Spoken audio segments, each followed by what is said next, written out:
कल के मीटिंग से एक बहुत बड़ा अपडेट आ रहा है दोस्तों। कह रहा है सकारात्मकता के साथ मंजिल की ओर बढ़ाए कदम। तो ये 10th और 12th के लिए है दोस्तों।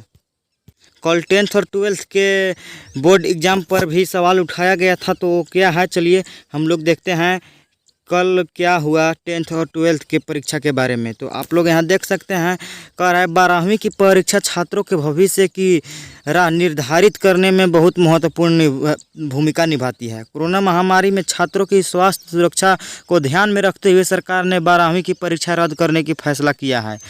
तो 12वीं की परीक्षा रद्द करने की फैसला किया गया है। इस फैसले में कुछ लोगों ने सहमति जताई तो कुछ ने इसका स्वागत किया है। छात्रों की ओर से भी इस फैसले पर मिली जुली प्रतिक्रिया आ रहे हैं। ऐसे कई छात्र हैं जिन्हें लगता है कि लगातार परीक्षा की तारीख बढ़ते रहने की बजाय परीक्षा रद्द होना बेहतर है। तो कई छात्रों ने फीडबैक दिया कि परीक्षा रद्द होना चाहिए, क्योंकि यदि परीक्षा का डेट बढ़ा तो हम लोग के लिए ठीक नहीं है, क्योंकि अब वे तनाव मुक्त हो गए हैं। वहीं कुछ छात्र ऐसे भी हैं जिन्हें आगे की पढ़ाई को लेकर चिंता सता रही है। भविष्य को लेकर छात्रों में मन में उठ रहे कुछ महत्वपूर्ण सवालों का जवाब जानते हैं यहाँ। तो 10th और 12th की एग्ज़ाम रद्द करने की प्रक्रिया शुरू है। ये देखिए, कह रहा है नए फैसले के लिए रहें तैयार। कोरोना काल में स्वास्थ्य सुरक्षा सबसे ज़रूरी है। ऐसे में परीक्षा रद्द करने का ही सही एक कदम है। तो रद्द करने की अभी चल रहा है प्रक्रिया। अब कह रहा है हो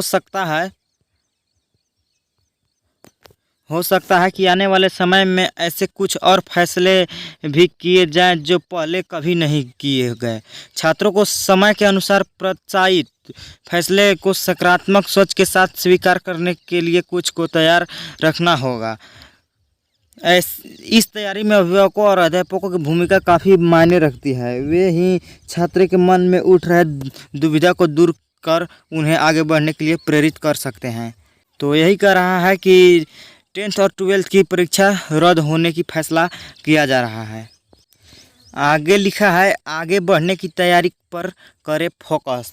तो परीक्षा के बिना रिजल्ट कैसे तैयार किया जाए, इसे लेकर रणनीति बनाने के लिए सरकार ने 15 दिनों का समय लिया है। तो आप लोग को 15 दिनों का समय लिया गया है। इसमें हो सकता है कि आप लोग को परीक्षा के बारे में कुछ महत्वपूर्ण जानकारी मिल सके।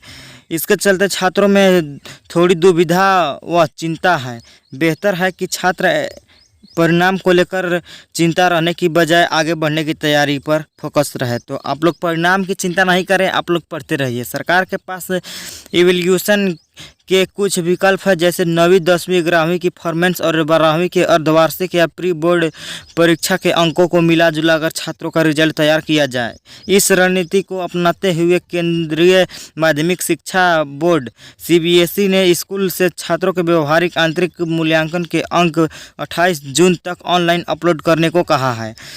CBSE द्वारा बनाई गई 13 सदस्यीय कमेटी इन अंकों के आधार पर रिजल्ट का फार्मूला तैयार करेगी। इस असेसमेंट में सब्जेक्ट लिस्ट के अलावा थ्योरी, प्रैक्टिकल, प्रोजेक्ट या इंटरनल असेसमेंट के आधार पर ब्रेकअप ऑफ मार्क्स दिए जाएंगे। इसी तरह अन्य शिक्षा बोर्ड भी रिजल्ट को लेकर अपनी रणनीति तैयार कर रहे हैं। जब तक सरकार की ओर से रिजल्ट तैयार करने की प्रक्रिया साफ तौर पर ऐलान नहीं हो जाता, तब तक इसके लिए चिंता करना व्यर्थ है। तो यही कह रहा है आप लोग को पिछले प्री बोर्ड और 10th 11th के आधार पर ही परीक्षा का मूल्यांकन हो सकता है। अब कह रहा है कि छात्रों को परीक्षा देने का भी मिल सकता है विकल्प। यदि कोई छात्र के मूल्यांकन के आधार पर तैयार रिजल्ट से संतुष्ट नहीं होते हैं, तो पूरी संभावना है कि सरकार कोरोना के कारण पैदा हुए वर्तमान हालात में थोड़ा सुधार होते ही ऐसे छात्रों को परीक्षा देने का विकल्प दे सकता है। यदि आप अपने मूल्यांकन से संतुष्ट नहीं हैं तो आप दे सकते हैं अपना एग्ज़ाम। तो इस वीडियो में बस इतना ही। अब मिलते हैं नेक्स्ट वीडियो में।